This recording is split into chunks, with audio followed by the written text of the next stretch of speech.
113, right stick, you got troops on the ground. Fuck, right stick, goddammit! Get your head out of your ass! We weren't fucking paying attention.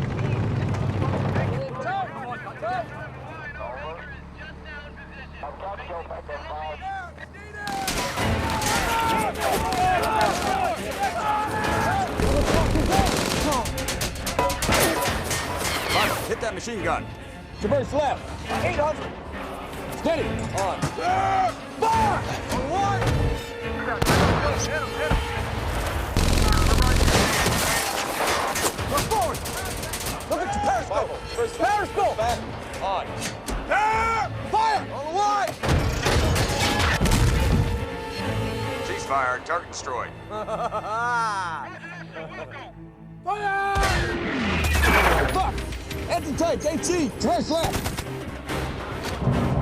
Traverse left!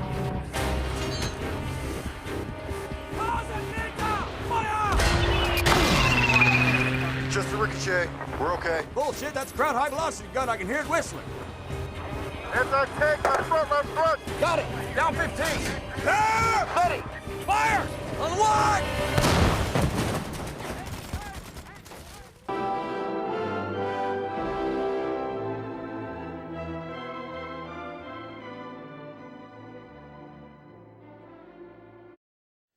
We will start with the Axis grand strategy.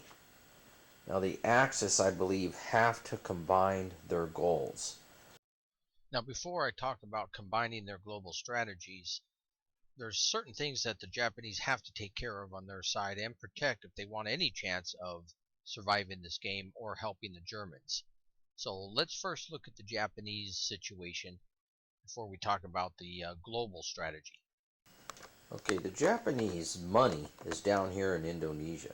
This is where all their BRPs come from, in this area. And they try to do everything they can to protect this area. That's why most games all deal with Australia always, because the Americans can come to Australia, use it as a base, and leapfrog from there into the rich BRP area of the Japanese. Now, when I was the Americans, that's exactly what I did. I went from this base in Australia, Darwin, 3 hexes out to Dille, and from there,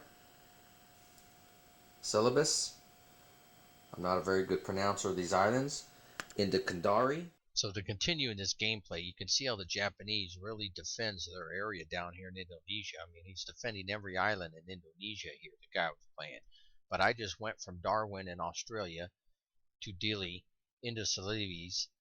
From there, I'm going to hit Borneo and just keep bunny hopping every 3 hexes with air support. And Japanese is hard pressed to stop that. So this is what the Japanese have to deal with out here, dealing with the Americans coming up through Australia, hitting their BRP rich area. So not only are they trying to give the Germans help, but they have to protect this area. So let's go on to the global strategy now. I firmly believe that the Axis have to combine their strategies together. Now, we all know the Germans can either take out the British or the Russians. I believe for the Germans to take out the British is quite difficult. I played British one time in a game, and the Germans diverted all their diplomatic and research efforts to keep the Russians out of the war, and they succeeded. Till 1943 they kept the Russians out of the war, and they put everything they had against Britain. They bombed Britain, submarine warfare, they tried to take out Malta, they failed. They did get Gibraltar from me, but they never got Egypt. And actually the weather came into play, because at one point, I believe it was in 1941, winter, he tried to invade England, and I couldn't do anything about it. However, I remembered the weather rule, that the Germans cannot invade in the North Sea, conduct naval operations in the North Sea. Nobody can, because of the winter conditions. And that actually saved the invasion. When 42 came around, I was getting stronger and stronger. And finally, the Americans came in slowly, starting at the end of 42. Britain was saved, but because the Germans never attempted to go after Russia, he surrendered, because now I had Russia ready to come in 43. So he went after Britain and failed and lost the game. Now, one thing I did have that helped me was I researched the air modifier for the British airplanes. Now, in the Battle of Britain, you already get a +1 to your air die rolls. And in research, I got another +1, so I was +2. So I won practically every air battle there was. So he was losing way more planes than I was. And that definitely, I believe, saved Britain in that. But there's other things the Allies can do to prevent Germany from keeping Russia out of the war. So, and it was very hard to get the die roll modifier, and I got very lucky. So, for Germany to go after Britain, I don't believe they should try to conquer Britain. Our strategy is going to be, we are going to economically weaken Britain. We're going to hit Britain with everything we got on the diplomatic, the research, and the military table as much as we can before we turn around and hit Russia.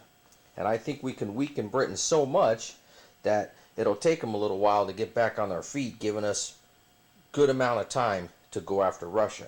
And then at Russia, we're going to do the same thing. We're going to put our diplomatic and research effort into Russia. What does Germany need on the Russian front? To me, after all the games we played, they never have enough men. And so we will be researching more men against the Russians. So that's the grand strategy for Germany. Japan has all their BRPs in one area on the board. It's right down here in Indonesia. They must take it every game.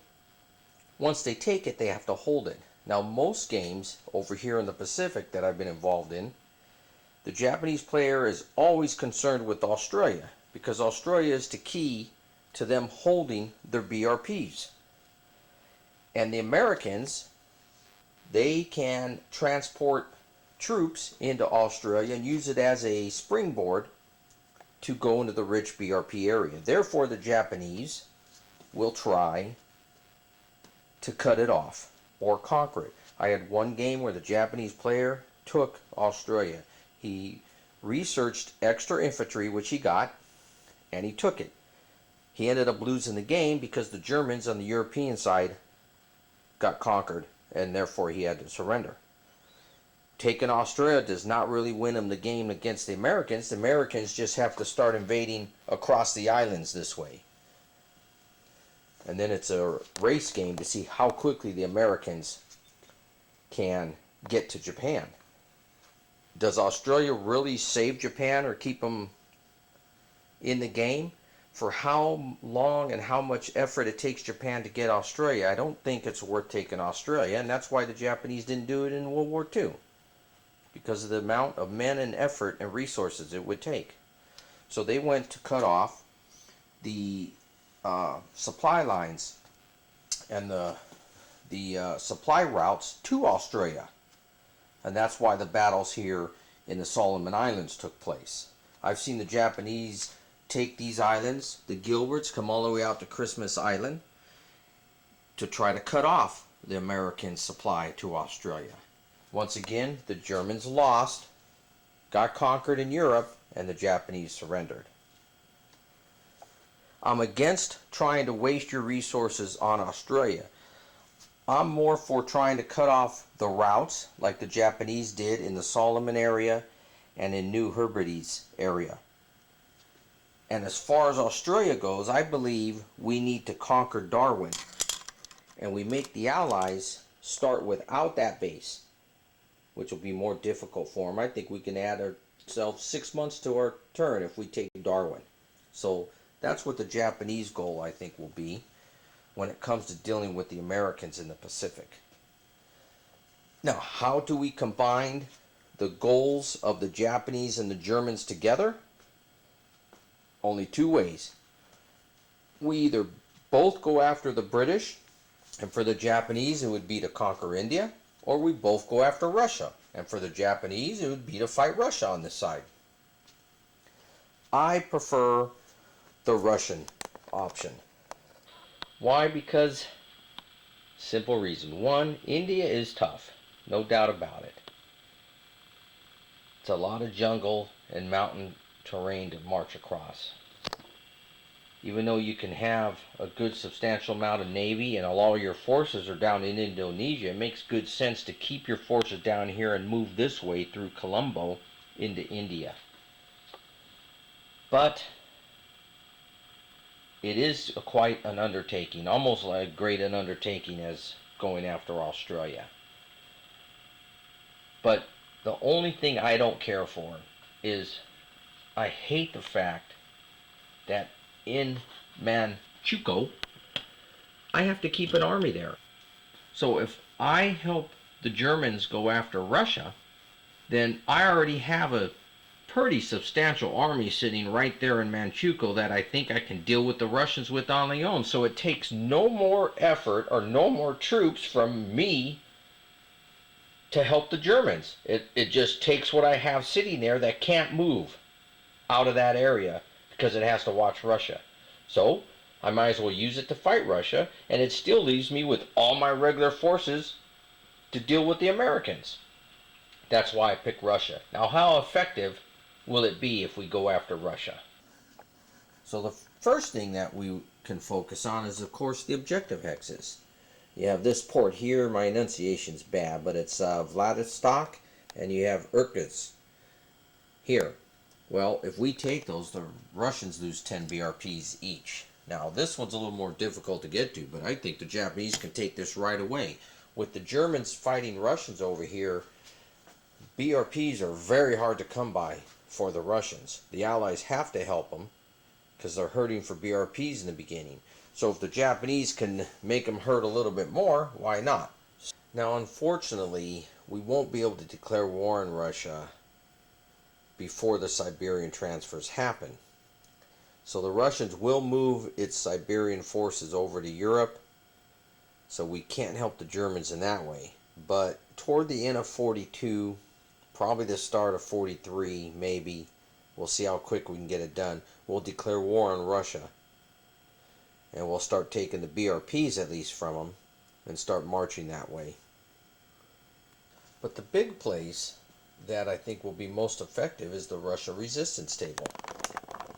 Because with the loss of these two objectives over here, the Russians will go a -2. Now, if we can kill some Russian units, that may help us get another point on the resistance table. And it's the money. If we can keep burning the Russian money, that's going to help us on the resistance table. So that's what we're after, the Russian resistance table. The Japanese are going to contribute to that by taking the two objectives.